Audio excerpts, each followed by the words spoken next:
خواتین و حضرات، میں ہوں Amna Javed. Welcome to eyes on politics. جیسا کہ آپ کو معلوم ہے، ہم ہر ہفتے آپ کے لیے ایک پرسنالٹی کے ساتھ one on one interviews conduct کراتے ہیں.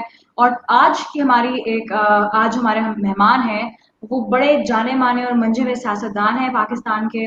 پاکستان مسلم لیگ نواز سے ان کا تعلق ہے. صدیق الفاروق صاحب ان کا نام ہے. السلام علیکم سر اور ویلکم ٹو دا شو. جی وعلیکم السلام، بہت شکریہ. سر ہم بات کرتے ہیں، آپ کی سیاسی زندگی کا آغاز آپ کے اسٹوڈنٹ لائف میں ہوا اور آپ نے جماعت اسلامی کی طلبہ تنظیم، آپ ان سے منسلک بھی رہے. تو کیسا ایکسپیرینس تھا یہ جو ایک ہوتا ہے کہ اسٹوڈنٹ لائف میں آپ نے وہیں سے ایکٹیویزم شروع کی؟ تو کیا آپ اس کے بارے میں کیا کہیں گے؟ کیسا آپ کا ایکسپیرینس تھا؟ کیا آپ کے ایسی کوئی میموریز جو آپ ہمارے ساتھ شیئر کرنا چاہیں؟ بسم اللہ الرحمن الرحیم.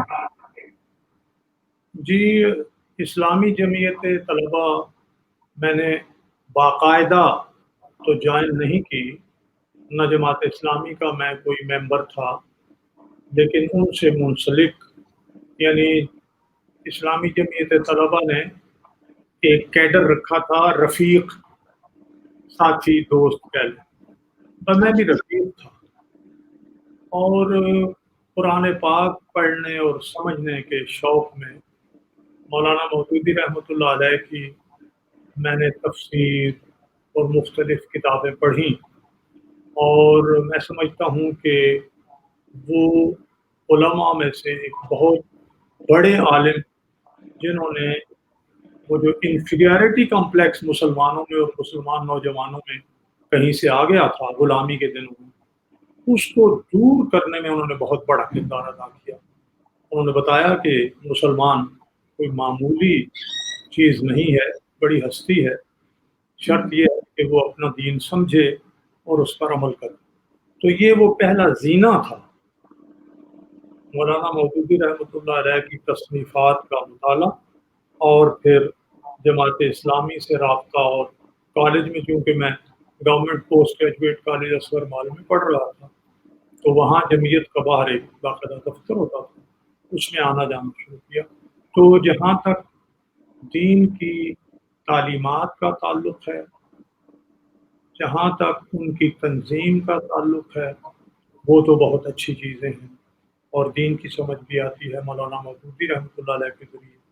باقی پھر آگے جا کے انہوں نے کیا کیا، کس طرح کیا، اس میں پھر نقطہ نظر کے اختلاف کی گنجائش ہے. اور میں ظاہر ہے میں پھر جب جرنلسٹ بنا تو جناب نواز شریف صاحب نے مجھے پہلے 1990 میں جب وہ پرائم منسٹر بنے تو انہوں نے دعوت دی کہ میں مسلم لیگ نون میں شامل ہو جاؤں.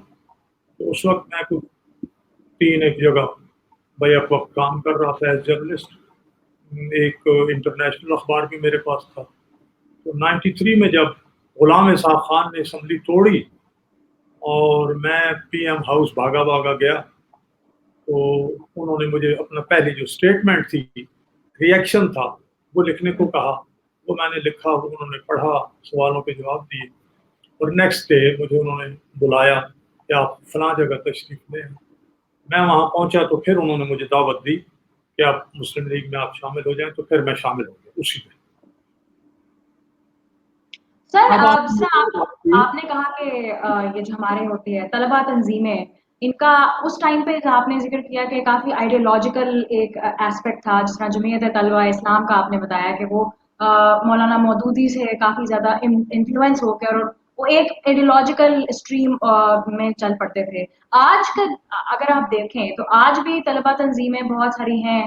کیا کہیں گے؟ کیا آپ کو لگتا ہے کہ ابھی بھی وہ آئیڈیولوجیکل زون میں چلتی ہیں یا کافی پولیٹیسائز ہو چکی ہیں؟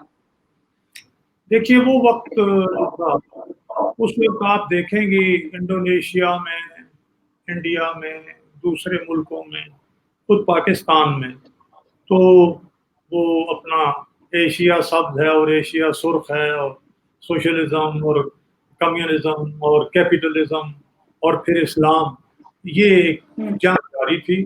تو طلبہ تنظیمیں اکثر و بیشتر کسی نہ کسی رائٹ لیفٹ کے ساتھ منسلک تھی. میں اپنے مزاج کی وجہ سے طلبہ تنظیموں کے سیاسی کردار کے حق میں نہیں تھا. اسی لیے جب میں government post graduate college Asghar Mall کی اسٹوڈنٹس یونین کا پریزیڈنٹ بنا کہ مجھے ٹکٹ آ کر خود اسلامی جمعیت طلباء نے میرے گھر میں رات کوئی 11:30 بجے میں سویا ہوا تھا اٹھا کے مجھے دی کہ آپ نے صبح جو ہے وہ آ کے تقریر کرنی ہے ایز کینڈیڈیٹ پریزیڈینشیل کینڈیڈیٹ. تو خیر ورنہ میرا اپنا جو میری پسند تھی وہ تو لیکچررشپ تھی, میں تو ٹیچر بننا چاہتا تھا. بہرحال تو میرے جب میں پریزیڈنٹ بن گیا تب بھی میں نے کالج کو جو پارٹی پالیٹکس تھی اس سے باہر رکھا, بہت کوشش کی. جی میں آج بھی یہ کہتا ہوں کہ طلباء تنظیمیں جو ہیں انہیں ایکڈیمک کوالیفیکیشنز جو ہیں ان پہ زیادہ توجہ دینی چاہیے. وہ کو کریکولر اور ایکسٹرا کریکولر ایکٹیویٹیز ضرور کریں, لیکن سیاسی جماعتوں کے دست و بازو نہ بنیں. وہ سیکھیں اور اپنی خود کردار سازی بھی کریں تاکہ وہ پڑھ لکھ کے ایسے مقام پر پہنچیں جہاں فیصلے ہوتے ہیں اور پھر وہ فیصلے اچھے کریں, ملک و قوم کے حق میں کریں اور ملک و قوم کی تقدیر سازی کے لیے کام کریں. یہ میں نے ایک حد تک کوشش کی اور میں آج بھی اسی کا قائل ہوں. لیکن یہ الگ بات ہے کہ اس وقت چونکہ مرکز میں ذوالفقار علی بھٹو صاحب کی حکومت تھی, ادھر جماعت اسلامی اور ان میں کافی آپس میں تعلقات بڑے کشیدہ تھے, اور اس میں پھر ہم بھی جلسے جلوسوں میں الجھ گئے. پھر ذوالفقار علی بھٹو صاحب کو جانا پڑا, پھر ضیاء الحق صاحب آ گئے اور پھر معاملات جو ہیں بہت ہی خراب ہوئے. سر, ذوالفقار علی بھٹو صاحب کے خلاف پاکستان نیشنل الائنس کی ایک موومنٹ 1977 کے الیکشنز کے بعد چلی اور اس سے بھی آپ متحرک رہے, تو اس حوالے سے آپ کچھ شیئر کریں کہ وہ کیسا دور تھا, کیا ہوتا رہا اس دور میں. بات یہ ہے کہ ذوالفقار علی بھٹو صاحب کی کچھ غلطیاں تھیں, لیکن جب پی این اے بنا تو پاکستان قومی اتحاد بنانے میں بھی جن طاقتوں نے کردار ادا کیا سب کو معلوم ہے. ہمیں بطور طالب علم کچھ معلوم نہیں تھا, لیکن جو ایک فضا بن گئی تھی اس میں ظاہر ہے میں الحمدللہ بڑا اچھا مقرر تھا, میری تقریریں بڑی سنی جاتی تھی. وہ جو پنجاب اسٹوڈنٹس کونسل بنائی تھی اسلامی جمعیت طلباء نے, اس کا پنڈی ڈویژن کا میں چیئرمین بھی تھا, جتنے یہاں ادارے تھے یونین سب ان کا چیئرمین تھا. تو میں یہ محسوس کرتا ہوں کہ جب ایک معاہدہ پی این اے اور ذوالفقار علی بھٹو صاحب کے درمیان ہو گیا تو پھر کس نے سیبوتاژ کی, اور پھر اس کے بعد پاکستان کہاں چلا گیا, افغانستان میں کون آیا, کیا جنگ لڑی گئی, کیا تباہی ہوئی, پاکستان سچی بات ہے سنبھل نہیں سکا. تو میں یوں پڑھتا چلا گیا, شعور بیدار ہوتا چلا گیا, تاریخ دنیا کی پڑھی, تو ایک ہی بات سمجھ میں آتی ہے کہ قومیں وہی ترقی کرتی ہیں جو آئین اور قانون کے مطابق چلتی ہیں. جہاں آئین اور قانون سے انحراف ہوتا ہے, ادارے نہیں بنتے, وہ قومیں, وہ قیادتیں, یہ بالخصوص جو منتخب قیادتیں نہیں ہوتی, یہ پھر کسی اور کے اعلی کار بنتے ہیں, کسی اور کے مفادات کے لیے کام کرتے ہیں. افغانستان میں بدقسمتی سے ہم نے امریکہ کے مفادات کے لیے کام کیا, پھر اس کے بعد آپ دیکھ لیجئے روس چلا گیا, تو انڈیا جو اس وقت پوری دنیا سے الگ تھلگ یو ایس ایس آر کے ساتھ تھا, امریکہ اور اس کے اتحادیوں نے پکڑ کے اسے اپنے ساتھ افغانستان میں بٹھا لیا اور پاکستان کو مکھن میں سے بال کی طرح نکال باہر کیا, جس نے سب قربانیاں دی. اس لیے ایسی ہماری پالیسی یہ درست نہیں رہی. ہم نے اپنی قوم کو جو زیادہ سے زیادہ دینا تھا, جھگڑے ختم کرنے تھے, تعلیم میں آگے جانا تھا, صنعت میں آگے جانا تھا, ہماری صنعت بھی برباد کر دی گئی. ہمارے ہاں جو نیشنل لیڈرشپ تھی اس کو اٹھا کے پھینک دیا گیا اور الطاف حسین اور اس طرح کے لوگوں کو جناب آگے لایا گیا. پھر دیکھا کیا قتل و غارت گری, جو ہمارا معاشی ہب تھا کراچی آپ دیکھیں وہ قتل و غارت گری اور خون ریزی سے باہر ہی نہیں نکل رہا تھا. یہ تو ابھی جب نواز شریف صاحب آئے تو انہوں نے چونکہ وہ اس دہشت گردی کے خلاف تو وہ 90 میں بھی کمیٹڈ تھے, انہوں نے عدالتیں بنائی اور بعد میں بھی کمیٹڈ تھے, تو یہ اللہ نے انہیں توفیق دی کہ وہ دہشت گردی ختم کر کے ملک سے بھی آپریشن ضرب عزم کے ذریعے جب آرمی پبلک اسکول پشاور کا سانحہ ہوا, آپ کو یاد ہے 17 اگست 2014 کو, تو اس کے بعد جب اے پی سی ہوئی, پھر اس کے بعد وہ سارے معاملات, تو آپ نے دیکھا کہ اس وقت سے لے کے تو دہشت گردی ختم ہوئی بہت حد تک, اب پھر تھوڑی تھوڑی سر اٹھا رہی ہے. تو میں یہ عرض کروں گا کہ اگر ہم واقعی میں آپ ہر ادارے کا آدمی وہ پاکستان کے دوست ہیں, وہ انسانیت کے دوست ہیں, وہ اپنے بچوں کے اور اپنے بچوں کے آئندہ نسلیں آنے والی جو ہیں ان کے دوست ہیں, تو پھر انہیں آئین اور قانون کو ایک مقدس چیز سمجھ کے اس کو فالو کرنا چاہیے ان لیٹر اینڈ اسپرٹ. اور ہم جو مسلمان ہیں ہمیں تو یہ بھی معلوم ہونا چاہیے کہ قرآن و سنت ہمارے 1973 کے آئین کا سورس آف لا ہے, اس سے باہر تو قانون بن نہیں سکتا, تو پھر مسلمانوں کو اور کیا چاہیے. میں سمجھتا ہوں جو آدمی قانون اور آئین کے خلاف بات کرتا ہے, اس کے خلاف چلتا ہے, چلنے کی کوشش کرتا ہے, لوگوں کو اکساتا ہے, وہ نہ پاکستان کا دوست ہے, نہ اپنا دوست ہے, نہ اسلام کا دوست ہے, نہ اپنی اولادوں کا دوست ہے, کیونکہ اس راستے پہ یہ جو برا راستہ ہے اس میں پاکستان کا مستقبل انتہائی تاریک ہو. سر آپ نے نیشنل لیڈرشپ کا ذکر کیا کہ اس ٹائم پہ کیسے ایک ایکسٹریم چل رہی تھی. آج کل کے دور میں پاکستان کی سیاست میں آپ کہہ سکتے ہیں کہ کوئی نیشنل لیڈرشپ کیا واقعی میں موجود ہے اس طرح کی جیسے ایک زمانے میں پہلے ہوا کرتی تھی, اب یہ بس ایسا ہی چل رہا ہے بغیر نیشنل لیڈر کے, جو اسٹرانگ نیشنل لیڈر ہے؟ دیکھیے آپ نے بڑا بنیادی اور بڑا زبردست سوال کیا. جن لوگوں نے پاکستان بنایا, قائد اعظم علیہ رحمت, وہ تو 48 میں اللہ تعالیٰ کے پاس چلے گئے. پھر دوسرے بڑے لیڈر لیاقت علی خان تھے, آپ کو معلوم ہے کہ انہیں شہید کروا دیا گیا. ایوب خان پیچش کے بہانے برطانیہ چلا گیا, اور اب جو ریکارڈ سامنے آ رہا ہے اس میں یہ بات آتی ہے کہ امریکہ کے ادارے نے لیاقت علی خان کو قتل کرایا. اب آہستہ آہستہ 52 سے 56 تک کے حالات آپ دیکھ لیں, پھر کس طرح سے ایوب خان کہاں پہنچا اور 58 کا مارشل لا لگا. تو وہ جو قومی لیڈرشپ تھی وہ 5 سے 6 ہزار لوگوں کو ایبڈو لگا کے ایک قانون بنا کے مارشل لا کا ضابطہ سب کو اٹھا کے جیلوں میں بند کر دیا گیا, اور نیشنل جینوئن لیڈرشپ جو تھی اس سے ملک کو خالی کر دیا. حتیٰ کہ مادر ملت محترمہ فاطمہ جناح, جن کی یہ پرسوں برسی تھی, ان کو بھی آپ دیکھ لیجئے کہ ان کو کہا کہ یہ انڈیا کی ایجنٹ ہے اور غدار ہے. اور کس نے کہا؟ ایوب خان. اور پھر اس لیڈرشپ کو ہٹا کے مشرقی پاکستان پھر الگ ہو گیا. پھر اس کے بعد ایک لیڈر سے ایسے ہی دوسرے لیڈر آ گئے. پھر ضیاء الحق موجود تھا, اور 1982 میں انڈیا نے سیاچن چھین لیا آپ سے.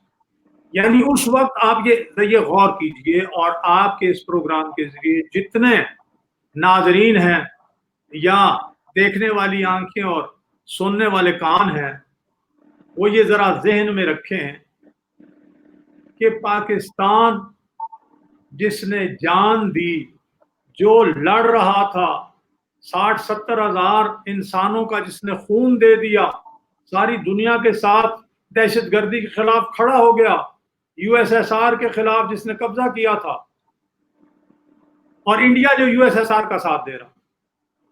انڈیا نے سیاچن پر قبضہ کر لیا, ساری دنیا پاکستان کا ساتھ دینے کے لیے نہیں آئی.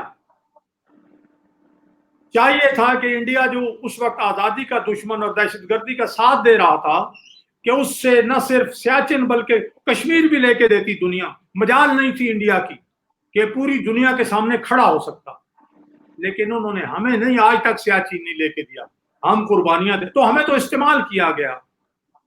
یہ اپنا آمنہ بیٹا، یہ جو میں بات کر رہا ہوں یہ بڑے سوچنے کی ہے، غور کرنے کی ہے۔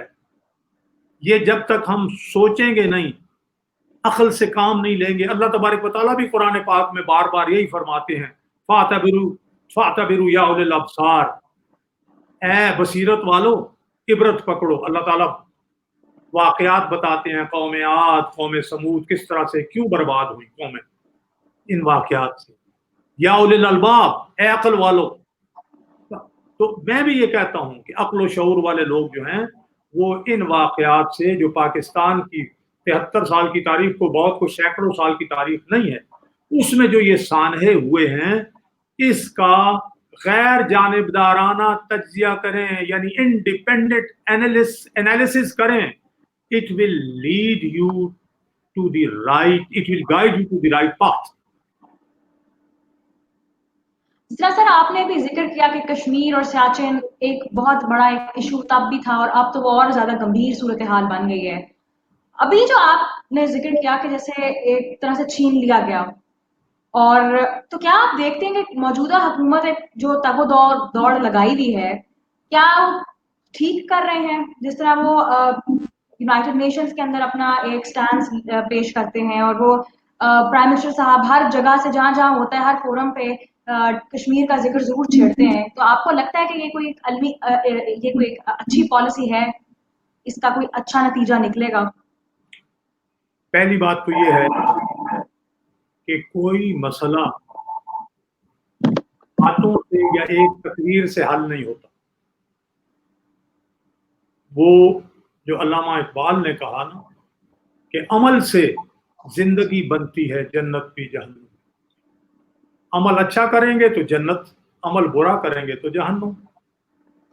یا وہ جو نوابزادہ نصر اللہ کا شعر تھا کہ کب اشک بہانے سے کٹی ہے شب ہجراں، کب کوئی بلا صرف دعاؤں سے ٹلی۔ دعاؤں سے نہیں ٹلتی چیزیں، باتوں سے نہیں، باتوں سے چیزیں آگے بڑھتی ضرور ہیں لیکن جب تک ان کے ساتھ عمل نہیں ہوا۔ میں مثال دیتا ہوں، اور مثال ہے غزوہ بدر کی، کہ جب رسول اللہ صلی اللہ علیہ وآلہ وسلم خاتم النبیین 313 صحابہ کے ساتھ وہاں پہنچ گئے تو 2 گھوڑے اور 5-7 تلواریں اور کچھ کے پاس ڈنڈے تھے، اور یہ حالت تھی۔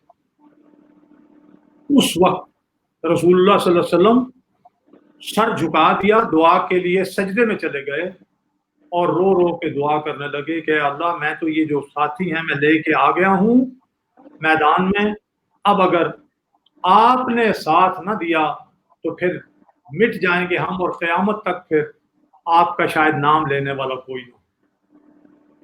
اس وقت دعا کر کے پھر اس کے بعد کفار کے مقابلے میں، دشمن کے مقابلے میں وہی تلواریں لے کے اور وہی گھوڑے دوڑا دیے دشمن پر۔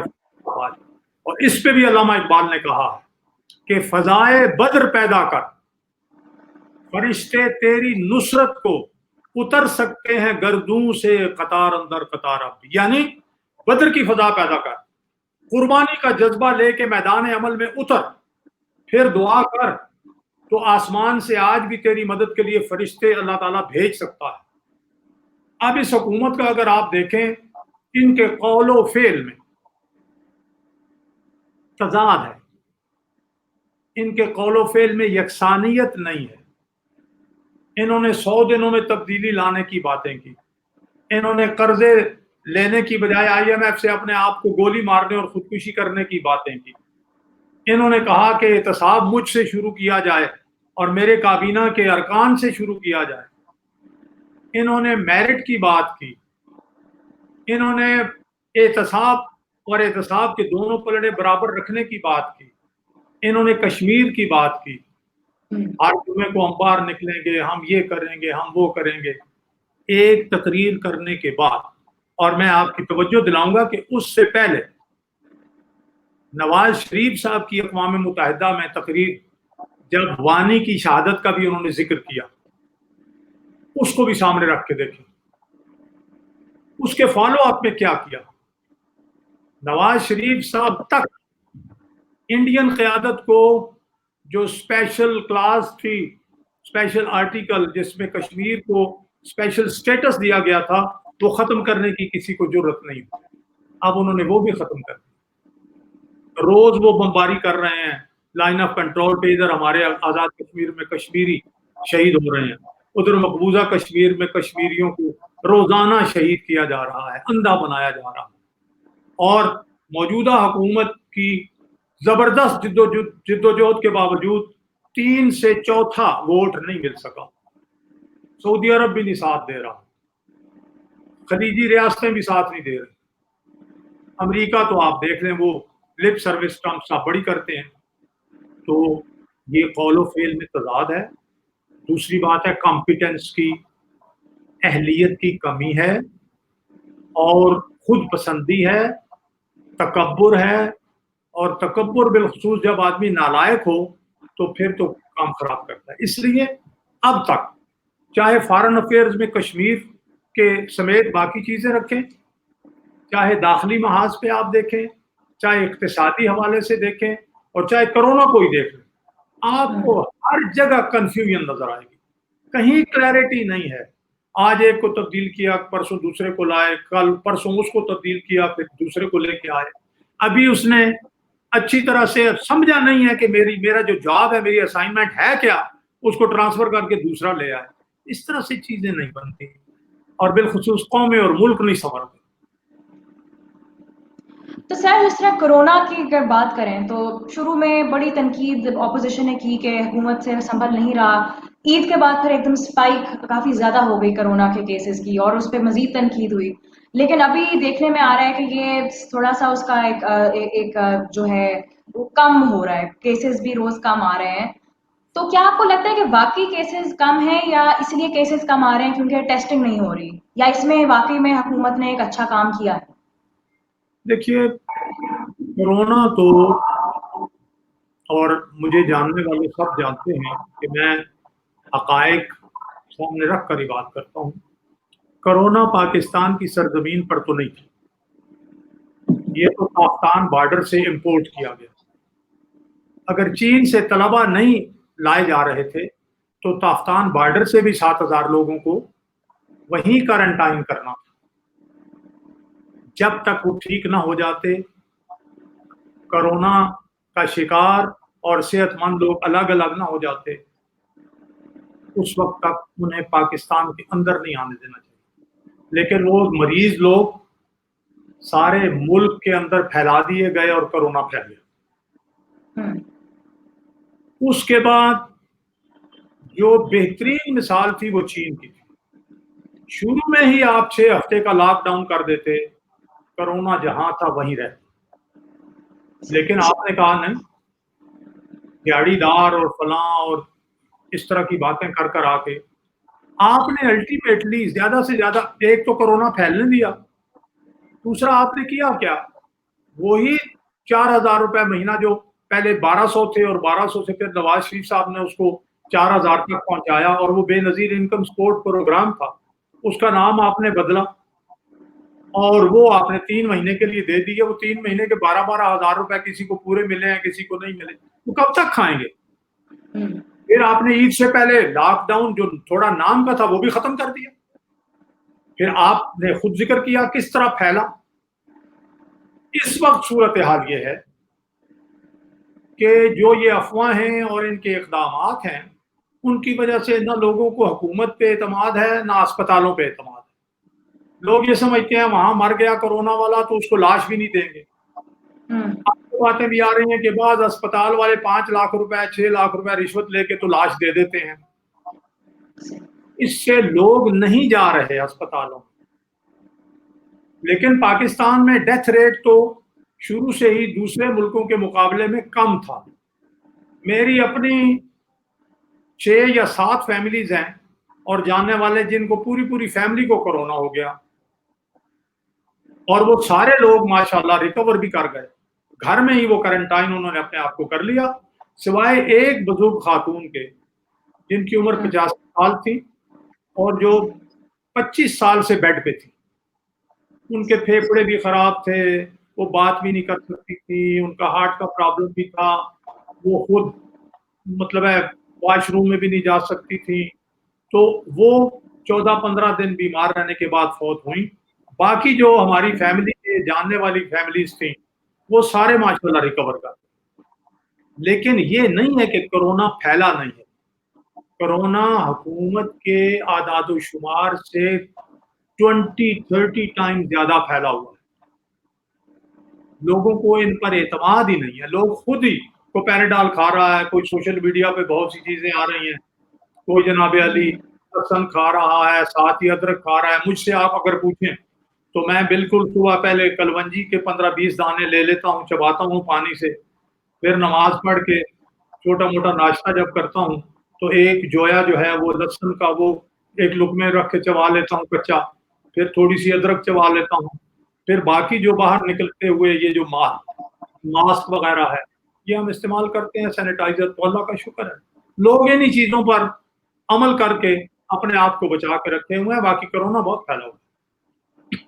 تو سر پچھلی دفعہ دیکھا گیا تھا کہ جب عید الفطر آئی تھی تو اس کے بعد ایک دم کیونکہ لاک ڈاؤن میں بہت ایز کر دی گئی اور ایک دم سے کیسز بڑھ گئے.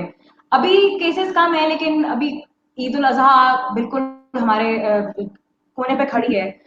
اس کے اوپر بھی کافی زیادہ قیاس آرائیاں ہو رہی ہیں کیونکہ لوگ مویشی منڈیوں کے لحاظ سے پوچھ رہے ہیں کہ کیا مویشی منڈیاں کھولی جائیں گی, اور اگر کھولی جائیں گی تو کیا آپ کو لگتا ہے کہ اگر مویشی منڈیاں کھول دی گئی تو ان میں ایس او پیز حکومت امپلیمنٹ کر پائے گی, اور کیا ایسا تو نہیں ہو جائے گا کہ پھر جو ابھی جتنے 1-2 ہفتوں میں کیسز کم ہوئے ہیں اس کے بعد پھر سے ایک دم کیسز بڑھ جائیں گے؟ کیا کہیں گے آپ اس کے بارے میں؟ یہ بہت سی بات ہے. آپ کو کیا ہوگا کہ کرونا پہ ساری دنیا کے ڈاکٹر اگر ایک جگہ بیٹھ جائیں تو ان کی رائے بھی ایک نہیں.